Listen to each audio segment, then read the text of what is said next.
Tout commence quand je reçois un mail d'une cliente vivant au Canada, au Québec. Je reçois un mail un peu confus. Dans ce mail, elle disait qu'elle avait fait faire des plans architecturaux d'un hôtel qui se voulait être un hôtel de luxe à peu près 5 étoiles en Côte d'Ivoire. Elle m'avait envoyé donc les plans. Donc j'ai vu les plans, j'ai visualisé les plans architecturaux, j'ai vu, ok. Je me suis dit, bah ok, c'est fait. Normalement, tout est bon, il y a les plans. Ensuite, elle envoie un autre mail, elle me dit, oui, mais je ne suis pas assez certaine de ces plans. Parce qu'elle avait eu à voir ma chaîne entre-temps, donc elle avait eu à voir toutes les critiques, elle avait eu à voir la vision que j'ai. Donc elle s'est dit qu'elle n'était pas assez certaine de ses plans, que ça ne convenait pas à sa vision, que ça ne convenait pas à ce qu'elle voulait. Elle m'a donc demandé de lui dire ce que j'en pensais.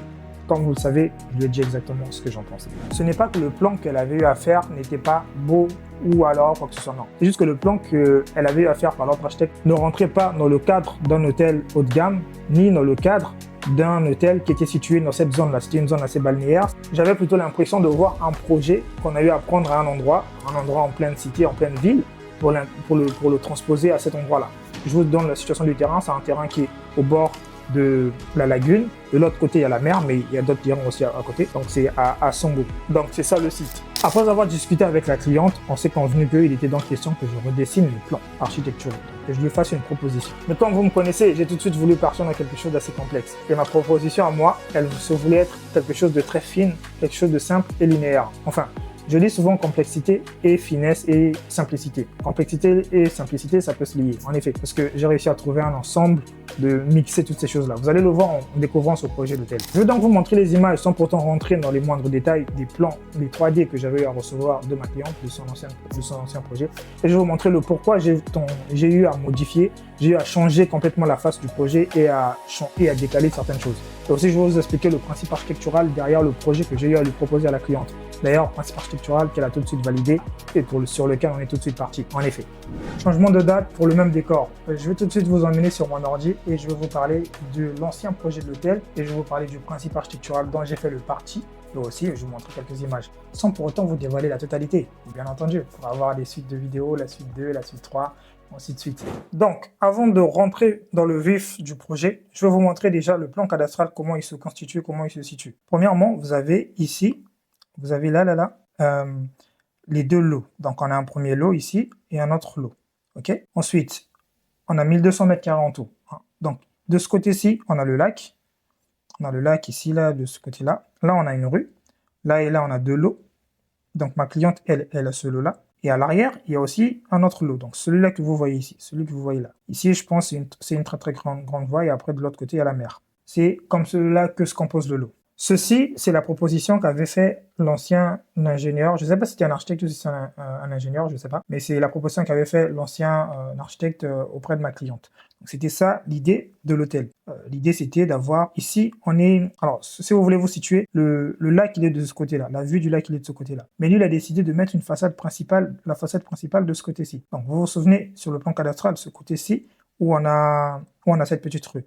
Par contre, cette rue, elle est très petite parce qu'ici, il y a un lot et ici, il y a un lot.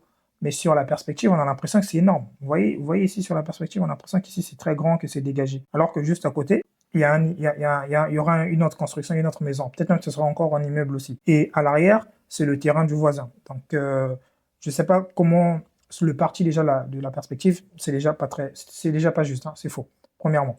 Et deuxièmement, il y avait une chose qui m'avait tout de suite pointé à l'esprit, c'est que ce plan-là, il n'y a pas d'espace vert. Il n'y a pas d'espace vert ou bien vous n'avez pas de jardin sur le terrain, vous n'avez rien de toutes ces choses. Mais passons de ce détail-là. Juste, le bâtiment en lui-même, quand vous le voyez là, ça ressemble à un immeuble de bureau. Ça ressemble pas à un complexe hôtelier. Ça ressemble plus à un immeuble qu'on pose en centre-ville, où il y aura des bureaux, des gens qui vont venir bosser tout le temps. C'est typiquement un immeuble de bureau. Franchement, ça ressemble plus à ça. Et en fait, le projet n'était pas bien situé dans le contexte par rapport à ce que j'ai eu à voir, analyser, par rapport à la zone, par rapport au contexte même. Le projet n'était pas bien situé dans le contexte. Donc, il était question que j'essaye de trouver une nouvelle idée pour ça. Je vais vous montrer d'autres images photosynthèse du prestataire. Donc là, vous avez d'autres images. Vous avez toujours ce côté-ci où vous voyez la façade. Donc ça, c'est la façade principale. Et de l'autre côté, là-bas, c'est la partie où il y a le lac. Donc là-bas, c'est la partie où il y a le lac. Je ne comprends pas pourquoi avoir privilégié la façade principale de ce côté-ci, alors qu'ici, on sera forcément dans une petite rue et il y aura forcément un bâtiment. Et ouais, c'est bien ça, la façade principale où il y a le nom, toutes ces choses. De l'autre côté, c'est un petit bout où l'eau n'est pas privilégiée dans ce projet. Moi, mon parti pris, c'était déjà de faire une mise en scène de l'eau et de la nature. parce qu'il y a beaucoup de palmiers qui sont plantés tout autour. Je voulais rester un peu dans cet esprit-là. Je vais vous expliquer. Donc ça, c'est la façade qui est côté ici. Ceci, c'est la façade qui est côté... alors, ici, c'est bizarre. Ici, je vois le lac. C'est tellement faux, mais si je vois le lac, ici, il est censé avoir la parcelle mitoyenne, la parcelle des voisins. Parce que si le lac il est de l'autre côté, si on se réfère, on réfère ici. Ici, il y a les voisins. Enfin, il y a l'eau. Et là, il y a les voisins. Mais sur ce plan-ci, on voit l'eau de l'autre côté et ici, on voit les voisins. Vous voyez ce que je veux dire parfois? Il y a des choses qui sont parfois n'importe quoi. Donc, on n'est pas vraiment dans le concret. Ça ne nous fait pas plonger dans la vraie vision. Je sais pas qui a fait ça, mais c'est pas pour critiquer le plan. Hein. Je vous dis ce qu'il en est et ce qui devait être. En fait, alors là, donc ça c'est justement la façade dont je vous ai parlé qui ressemble un peu trop au bureau. Alors, moi, je suis parti. Donc, du coup, là, je vais vous montrer un peu le parti pris le postulat sur lequel je me suis positionné sur ce projet. Alors, ce que je vais vous montrer ici, c'est simplement une esquisse. C'était même pas une esquisse de façon réelle comme celle que j'ai eu à vous montrer sur les deux vidéos. Non, mais ça, c'était vraiment une esquisse où je réfléchissais à voix haute, à main levée sur mon crayon. Et même dans l'esquisse, on reste quand même précis dans nos dimensions, dans toutes les choses. Vous voyez ici, là, on a le nord. Bien entendu, il faut toujours le nord. Le nord, il est en haut. De l'autre côté, c'est le lac. Je ne l'ai pas représenté parce que la feuille elle était trop petite pour représenter ça par rapport à l'échelle. Et donc, j'ai représenté les traits pour montrer la rue à côté. La rue à côté. Et ici, le mitoyen. Et là aussi, c'est un mitoyen. Donc, le terrain, lui, il est sur ce postulat-là. Donc, bref, rentrons dans le vif du sujet. De quoi est composé le projet? Premièrement, à l'entrée, j'ai mis, au lieu de garder le parking de ce côté-là, comme avait fait l'autre collègue, moi, j'ai ramené les parkings voitures de ce côté-ci. Un mini parking voiture, Pourquoi? Je vais vous expliquer pourquoi. Vous allez voir. Ici, c'est l'espace, c'est un parking qui est VIP pour les gens qui vont prendre les suites. Ensuite, là, tout ça, c'est le terrain. Moi, j'ai décidé de faire un retrait de la façade. La façade, elle n'est pas sur la limite même du terrain. Non, je me suis retiré pour finalement offrir. Parce que même de ce côté-là, on a un autre espace. Non, et moi, j'ai préféré, je me suis retiré. Une fois que tu montes l'escalier, tu arrives sur ce petit sas et que tu entres dans le hall. Dans le hall, ici, ici, tu as un espace bar, VIP, quelque chose comme ça. Ici, tu as un espace restaurant. Et de ce côté-là, tu as une salle polyvalente. Là, tu as un petit salon, tu as un restaurant. Et ici, tu as la partie cuisine. Normalement, c'est comme ça qu'il était constitué le projet quand je faisais l'esquisse. Donc, une fois que tu es ici, donc tout ce que vous voyez là, c'est du vitrage. C'est du vitrage. Et une fois que tu es dans ta partie restaurant, tu as le prolongement, il y a des petites tables. Ensuite, on a la piscine. Donc, on va descendre des marches. Vous voyez, il y a toujours ce principe de plusieurs temps. On va descendre des marches. Donc, on va arriver ici. Donc, on est là. On est sur du béton ciré ou bien des teintes carreaux marbrés. Ensuite, on arrive ici. On a une véranda en bois. On descend les marches. On a de l'eau. On a la piscine. On redescend les marches. On a une véranda en bois massif. Et ensuite, on redescend. On a le jardin. Là, on a le niveau. Donc, j'ai quand même créé un petit cocon où il y avait un petit jardin dans le projet et dans l'espace. Ça, c'est la partie rez-de-chaussée. Ici, là, on a le tronc de l'ascenseur et là, on a le tronc des escaliers. Vous voyez, c'est vraiment une esquisse faite à l'arrache. Il y a pas vraiment... C'est à l'échelle, mais les représentations ne sont pas tout le temps, ne sont pas graphiquement ce qui se ferait sur un ordi, en gros. Donc ça, c'est réflexion à voix haute. C'est ce que j'ai eu à envoyer à ma cliente en plus. Et elle était très motivée d'ailleurs. Elle m'a fait confiance sur ce projet. Et si elle voit ça, je le remercie. Et on fournit beaucoup de boulot. C'est beaucoup de boulot pour ce projet. Et elle est très contente d'ailleurs. Bref, là, on va monter sur la mezzanine. Donc, une fois qu'on prend l'escalier ou l'ascenseur au rez-de-chaussée, on arrive à cet espace. Cet espace, c'est la mezzanine. Il y aura, sur cette mezzanine, il y aura éventuellement les espaces. Ça a déjà été dessiné. À l'heure actuelle où je le fais, c'est déjà été dessiné. La mezzanine a été dessinée. Il y a une salle de sport qu'on va mettre là, des bureaux du directeur, les trucs de personnel, la laverie, toutes ces choses. Tout a déjà été dessiné sur la mezzanine. C'est juste que je vous montre pas les vrais plans. Donc, je disais que c'est déjà dessiné. C'est déjà dessiné. Là, on est presque à la partie finale du projet, de la conception du projet. On est sur la partie structurelle. On fait les calculs structurels en ce moment même où je parle. Mais tout est déjà normalement bouclé. On a fait ce qu'il y avait. Et ici, vous avez un vide sur le rez-de-chaussée. Sur la mezzanine, vous avez un vide sur le rez-de-chaussée, donc ça fait une double hauteur une fois que tu arrives au rez-de-chaussée. Ici, vous avez toujours l'espace balcon, tout ça, donc bien entendu, on est vitré ici. On arrive là, ici, on a le niveau R+1. Donc au niveau R+1, donc quand tu arrives là, tu es à l'ascenseur, tu es là, tu as l'ascenseur. Ici, tu as une chambre double de 80 mètres carrés. Ça aussi, ça va être modifié, ça a été modifié. Ici, tu as une suite de luxe.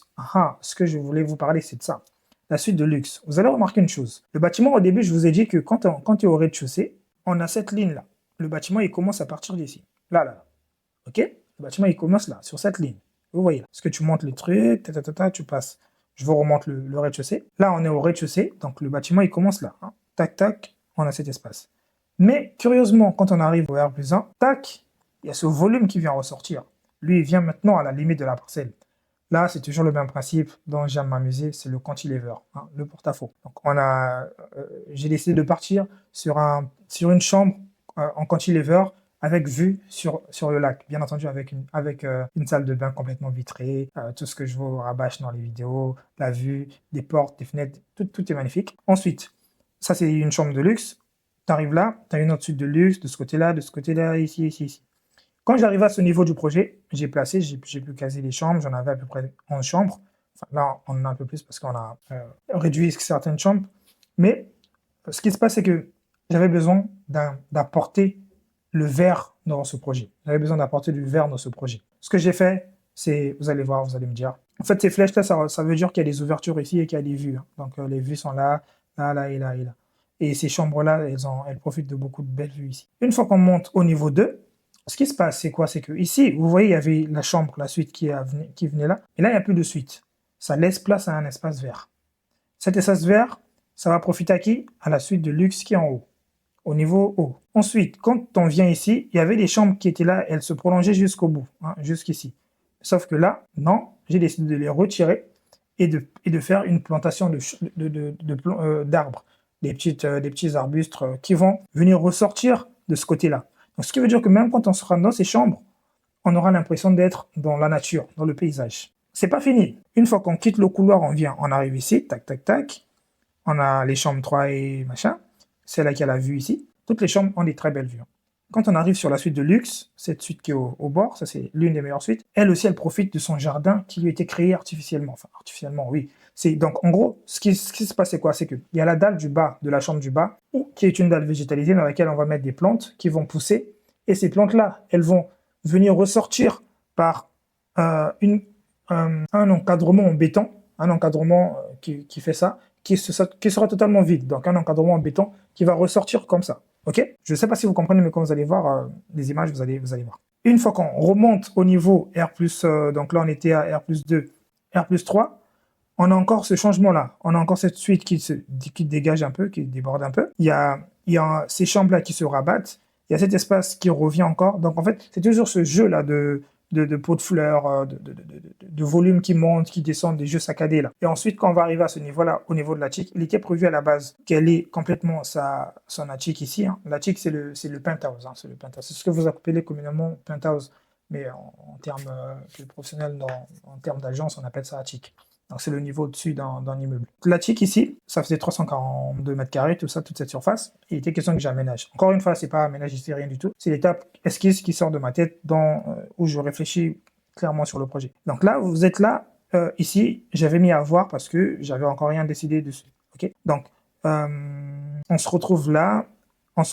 Il était censé avoir une piscine, sa piscine à elle. Cette notion de piscine, on a eu à la changer avec les calculs structurels, avec les ingénieurs, c'était très compliqué. Et c'est surtout suite à mon voyage à Abidjan que je suis venu changer ce paramètre-là, parce qu'en fait, il y a beaucoup de choses qui sont assez compliquées. Je ne vous le fais pas dire, j'ai même eu à rencontrer Haïté Maureen lors de mon voyage, et en fait, ce qui se passait que chez elle, elle avait un petit jacuzzi, des trucs comme ça, et ça coulait. Il y a une très mauvaise gestion des espaces d'eau au-dessus, hein, une très mauvaise gestion des espaces d'eau au-dessus.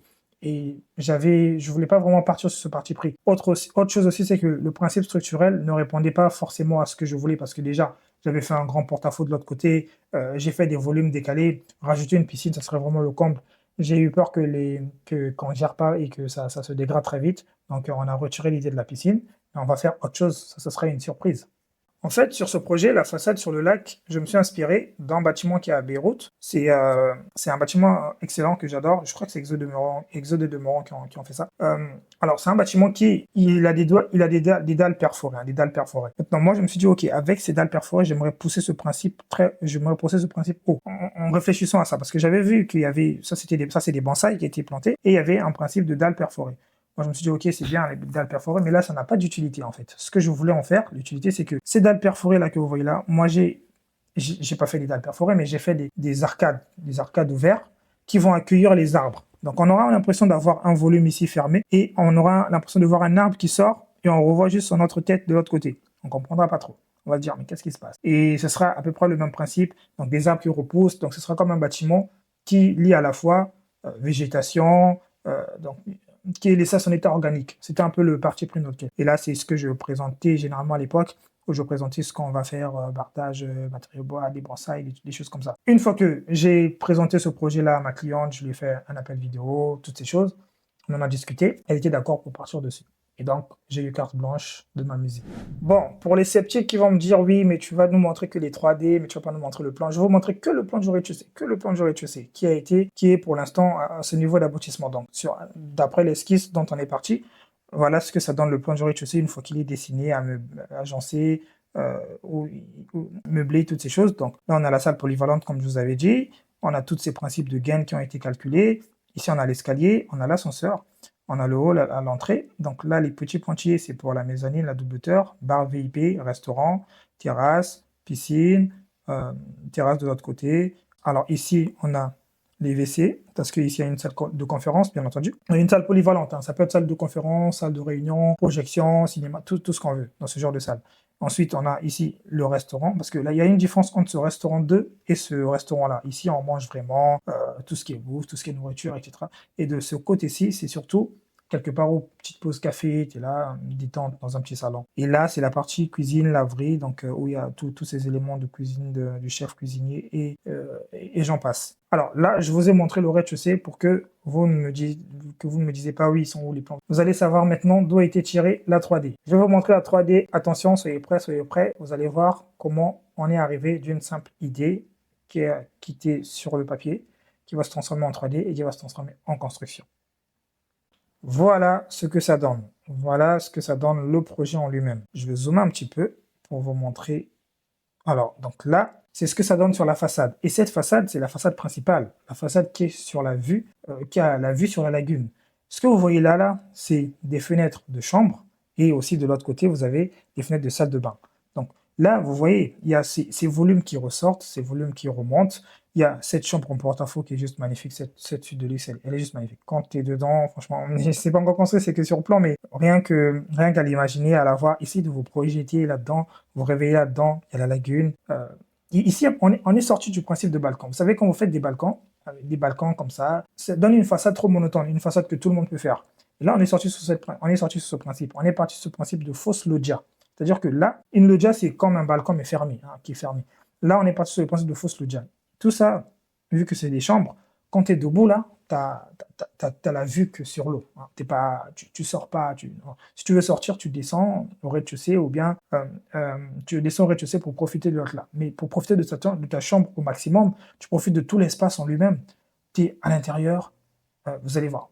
Ça sera vrai. Je spoil pas trop. Là, on descend une autre image. Et aussi, ce que je voulais vous montrer, c'était quoi? Donc, une fois que vous voyez ce porte-à-faux là, vous avez ces éléments. J'ai décidé de ne pas mettre une peinture blanche, hein, une peinture avec une teinte sableuse, avec une teinte qui rappelle à la terre.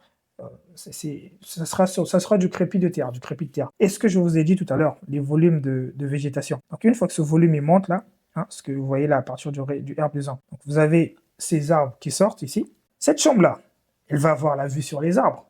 Ensuite, ces mêmes arbres, ça remonte jusqu'à cette chambre-là. Cette chambre-là aussi, elle a ses arbres à elle qui vont remonter jusqu'aux autres. Donc c'est ce principe-là de quinconce que j'ai eu à créer, à importer définitivement dans le projet. Là, c'est une vue un peu en soirée, où on voit. Donc là, c'est le côté où vous avez la salle polyvalente. Là, c'est le côté où vous avez restaurant, hein, les parties restaurant. Et tout ça, là, c'est dans cette perspective du côté nuit, hein, avec une ambiance un peu nuit. Vous voyez déjà ce petit flou là qui vous montre à peu près comment il y aura les baignoires qui vont donner vue sur la lagune. Et là, il y a des rideaux de chambre. Cette chambre sera juste magnifique, cette suite. Et il y en a aussi celle-là et celle à l'arrière. Et même ici, vous avez un volume qui est décalé. Donc ça, c'est la petite rue dont je vous ai parlé. Et ce côté-là, c'est le côté avant. Donc, le côté petit parking réservé aux suites de luxe. Et là, on a le petit espace où on monte. Tac, tac, tac, tac. On est dedans. Vous me dites ce que vous en pensez en commentaire dans le projet. Je voulais vraiment être dans quelque chose de simpliste, hein, dans quelque chose de simpliste, de fin, de raffiné, où on ne voit que quelques lignes verticales, et en bas, ces lignes verticales sont tenues par un socle, quelques lignes horizontales très fines, et en bas, ces lignes horizontales sont tenues par un socle vertical. Donc un socle vertical. Voilà une autre perspective. Je vous laisserai voir et défiler, enfin pas défiler parce que vous n'avez pas le projet, mais je vous laisserai voir un peu. Une autre vue un peu plus en journée pour vous montrer les différents points de vue. Là encore, attention, je ne vous montre que les points de vue qui sont du côté de la mer. Je ne vous ai pas encore montré du côté arrière piscine. Ça viendra dans une autre vidéo si cette vidéo, elle atteint les 500 pouces bleus. Je sais qu'on peut le faire, donc 500 pouces bleus, si cette vidéo elle est partagée. Je vous fais les suites, je vous montre de très beaux projets. Et aussi, sachez que là, on est encore à l'étape où je vous montre des projets qui sont en conception et tout ça. Et sachez que ces projets, il y aura une partie 2, une partie de construction. Pour ceux qui aboutissent, parce qu'ils ne sont pas tous qui aboutissent, il y a les parties 2 de construction jusqu'à l'acheminement. Je vais vous emmener. C'est pourquoi je demande, abonne-toi, parce que c'est du gagnant-gagnant. On va voir tellement de trucs incroyables. Et aussi, petit instant pub, la promotion du livre se termine le 15 octobre. Donc, le deuxième lien en description, vous avez toutes les informations qu'il vous faut pour vous en procurer. À vous de jouer. Et pour finir, je vais vous laisser sur cette image de la façade principale. C'est l'image qui, moi, me parle le plus, surtout, parce qu'on est frontal comme ça.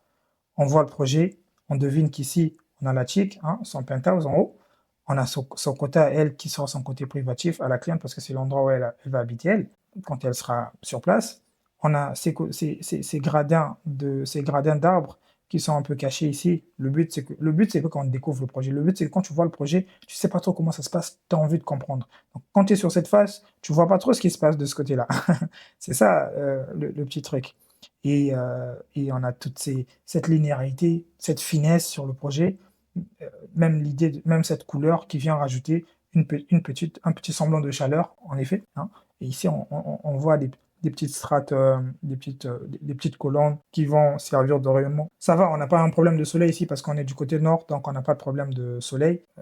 Ce sera toujours le temps sera toujours bien nuageux, bien gris. Là, il n'y a pas de souci pour ça, donc on peut ouvrir à fond. C'est pourquoi je dis toujours les grandes ouvertures, les belles ouvertures, longues, fines, qui se fondent dans l'image. Là encore, parce que j'ai mis des rideaux, mais si j'avais pas mis des rideaux, on voirait presque la transparence avec toutes les autres choses qui sont au fond. Il y aurait une transparence monumentale et magnifique, excellente. Et donc en bas ici, on a ce socle qui retient les lignes fines. Et là, j'ai dégagé le projet. Le projet n'est pas sur le sol, il est monté. Il est en plusieurs niveaux, comme je vous ai dit. Et ces côtés-là, c'est ces côtés où vous avez les fleurs, vous avez les petits jardins en fleurs. Je vais encore doubler ça de l'autre côté, à l'arrière. Vous allez voir la partie restaurant, la partie piscine. Ça viendra à l'autre vidéo. Les pouces bleus, les amis. Mettez-moi des pouces bleus si vous avez aimé. Dites-moi ce que vous en pensez. Il n'y a pas forcément... De toute façon, dans l'étape où on est là, on ne va plus modifier. C'est pas un avis que je demande. C'est juste votre avis à vous sur la question. Et on n'est pas non plus sur la note parce que c'est pas construit. C'est pas construit. C'est quand on construit, quand on se dit, OK, là, on peut donner une note. On sait comment on a travaillé. Tous les efforts qui ont été faits avant. Pour ce genre de projet, si vous voulez, il y a beaucoup de clients qui me contactent, qui ont déjà eu à faire des projets qui veulent changer ou bien qui veulent démarrer de nouveaux projets. Donc, si vous avez un projet, c'est le premier lien en description. Et pour le livre, c'est le deuxième lien en description. Toutes les informations sont dans la description. Moi, je vous laisse, on se retrouve en face cam. Il m'est arrivé à reprendre plusieurs fois des projets des clients, donc des villas. Par exemple, il y avait cette villa qui était dessinée comme ceci, que je vais faire comme ceci. Et dans la majeure partie des cas, ce sont des plans qui ont été faits par les ingénieurs que les clients viennent refaire. À part quelques villas que je vais refaire qui étaient des architectes dont je vais à refaire un peu. C'est vrai, même si on donnait mes plans à un autre architecte, il aura toujours à refaire des choses. Bien entendu, chacun a sa vision. Et les gens qui me contactent, c'est parce que j'ai la vision que j'ai. La vision de l'espace vert, toujours primordiale. La vision des grandes ouvertures, primordiale aussi. Bien entendu, il y a la sécurité. La vision des matériaux, du renouvelage, de toutes ces choses un peu plus écologique, un peu plus qu'on peut trouver sur place. Les trucs qu'on peut trouver sur place, la matière grise, toutes ces choses, c'est des notions auxquelles je pense tout le temps, je réfléchis tout le temps à toutes ces choses. Vous savez, la chose que je déplore, c'est que même dans les plans de certaines personnes, il n'y a aucune rigueur, mais vraiment aucune rigueur. C'est-à-dire que je vais recevoir des plans qui ont déjà été faits, mais sur les plans, tu n'as même pas toutes les cotations, tu n'as même pas, les cotations c'est les mesures, tu n'as même pas, donc la personne qui fait le plan ne te dit même pas l'échelle à laquelle il a dessiné le plan, parce que les plans ont des échelles, parfois ça peut être un plan au centième, au 200e, donc il y a plusieurs échelles. Ceux qui connaissent le bâtiment, ils savent. Mais il y a des gens, parfois, ils mettent même pas ces petits détails, et les gens, ils mettent même pas la date. En fait, il y a tellement de petits détails sur les plans, donc du coup, parfois quand je reçois un plan, je sais pas où est le nord, donc c'est encore à moi de rechercher, alors que le nord, c'est la chose la plus importante, enfin, l'une des choses les plus importantes qu'on place dans un plan. Franchement, je trouve ça déplorable ce niveau de laxisme. À quel niveau on en est arrivé à ce niveau-là? Toutes les choses de la construction, les choses du bâtiment, ce sont des choses où il n'y a pas de à peu près. Il n'y a pas de non, non, c'est des choses vraiment strictes, c'est des vies qui sont engagées, c'est des choses où il faut être minutieux et contentieux, il faut rendre du travail professionnel aux gens. C'est le jour et la nuit entre les plans qu'on m'envoie et les plans que moi je livre. Franchement, c'est le jour et la nuit. Même les équipes qui bossent avec moi, on est toujours sur la rigueur, toujours sur la clarté des plans, la beauté des plans. Même quand c'est des plans techniques, il faut que ce soit quand même beau, il faut que ce soit facilement digérable par les ouvriers qui vont travailler dessus. Mais je déplore vraiment ce grand laxisme même sur les documents. Mais franchement, comment vous voulez qu'on nous prenne au sérieux? Dites-moi, comment vous voulez qu'on prenne les Africains au sérieux? C'est pourquoi quand les gens ils viennent avec des diplômes, ils viennent ici, on leur fait redoubler des classes pour certains. Parce qu'on ne peut pas prendre les gens au sérieux quand même dans les documents, les choses les plus élémentaires, tout est fait avec un backlash énorme et considérable. C'est comme si les gens ils avaient même la flemme de faire les choses. C'est incroyable, je ne comprends pas. Je ne sais pas si c'est la génération, c'est juste le fait qu'on soit comme ça. Je ne comprends pas. Mais moi, je ne suis pas comme ça. Écoutez, l'idée, ce n'est pas de vous dire que je suis le meilleur, voilà, il faut me faire appel à moi. J'ai déjà trop de projets. C'est pas ça l'idée. L'idée, c'est de vous dire ici d'avoir plus de rigueur sur ce que vous faites. La rigueur, c'est la chose la plus importante. Plus de sérieux sur ce que vous faites. Quand tu es sérieux avec quelqu'un, la personne va s'engager avec toi sur plusieurs projets. Par exemple, j'ai eu à faire ce projet de tel dont je vous parle, mais on est encore sur un autre projet de tel, mais sur celui-là, c'est un concept et quelque chose d'assez différent quand je vais implanter dessus. Il y a encore d'autres projets qui vont venir. C'est pour ça, quand tu es sérieux, quand tu as de la rigueur, les gens ils continuent à travailler avec toi. Mais dès que tu foires quelque chose parce que tu veux trop bouffer au premier truc, on se débarrasse de toi. C'est exactement la même chose que je rencontre beaucoup en Afrique, des histoires de trahison inutiles. Et franchement, les gens veulent bouffer plus que toi. Hein. Toi qui rapportes par exemple le projet, mais les gens veulent bouffer plus que toi. Je trouve ça aberrant cette mentalité. Mais franchement. Il suffit de faire ne fût-ce qu'un petit peu plus que les autres pour qu'on vous trouve sérieux. Je trouve ça quand même déplorable parce qu'il n'y a pas l'idée de compétition. Je ne vois vraiment pas l'idée de compétition quand j'en ai. L'idée surtout en Afrique, c'est d'avoir plus de projets pour avoir plus d'argent. Mais il n'y a pas l'idée de compétition, de faire mieux, de faire beau pour avoir plus de commandes. Ça, c'est la chose qui est déplorable. Alors qu'ici, on veut faire des projets mais incroyables, on veut faire des dessins, on veut épater les gens. C'est d'abord cette idée de compétition. L'argent, ça va venir quand tu vas avoir la compétition. Mais là-bas, non, on priorise d'abord avoir plus de projets, des grands projets, du lobbying, toutes ces choses-là pour avoir plus d'argent, mais au final, pour livrer des services médiocres. Franchement, c'est déplorable, c'est déplorable. Mettez-moi un gros pouce bleu sur cette vidéo. J'espère que le projet de tel, vous avez aimé d'ailleurs. J'espère que vous avez aimé le projet de tel. Dites-moi clairement ce que vous en avez pensé en commentaire. Je n'ai pas pu vous livrer les plans comme je vous l'ai dit parce que c'est quelque chose de professionnel. Hein. Je vous ai quand même livré le concept architectural de la partie APS que j'avais eu à dessiner à la main et aussi les 3D. Sans pourtant vous livrer les plans. Les plans sont juste magnifiques. Vous avez des suites, surtout la suite en porte-à-faux qui vient ressortir, mais incroyable. Dites-moi en commentaire vous ce que vous en pensez. Vous pouvez aussi donner une note si vous voulez, même si à cette étape-là on ne note pas vraiment parce qu'on note généralement quand c'est à l'étape de construction. Hein. Ça, c'est l'étape où on note. Mais vous pouvez me dire ce que vous en pensez. Vous me dites, voilà, que ceci c'était bien, que ceci c'était pas bien. Ça, c'est le consent que vous voulez. Pour me contacter pour ce genre de projet, n'ayez pas peur. Il n'y a pas on va pas bouffer quelqu'un ou quoi que ce soit. Il n'y a pas des 1 million d'euros à dépenser inutilement. Non. Le prix est toujours raisonnable en fonction de la valeur que vous accordez à la personne et à la chose que vous voulez faire. Donc, le premier lien en description, vous tombez sur le formulaire, vous remplissez. Je vous contacterai, on discutera ensemble sur votre projet. Le deuxième lien en description, c'est le livre que j'ai écrit pour vous éviter beaucoup d'erreurs dans vos projets de construction. Bah oui, justement parce qu'il y a beaucoup trop d'erreurs. Ce livre-là, ça parle de décoration d'intérieur, d'architecture, de mesures, comment placer les meubles, comment les agencer, comment les faire. Si vous êtes passionné de décoration d'intérieur, d'architecture, procurez-vous ce livre-là, c'est beaucoup de valeur. Il est encore en promotion, profitez-en parce qu'il va repasser à son prix normal très bientôt, je pense que dans une semaine seulement, donc le temps est très limité. Procurez-vous-en, c'est maintenant en dessous de la description. N'oubliez pas le pouce bleu sur la vidéo, toujours le pouce bleu. Quant à moi, je vous dis au revoir, à la semaine prochaine, c'était Sagesse, à bientôt.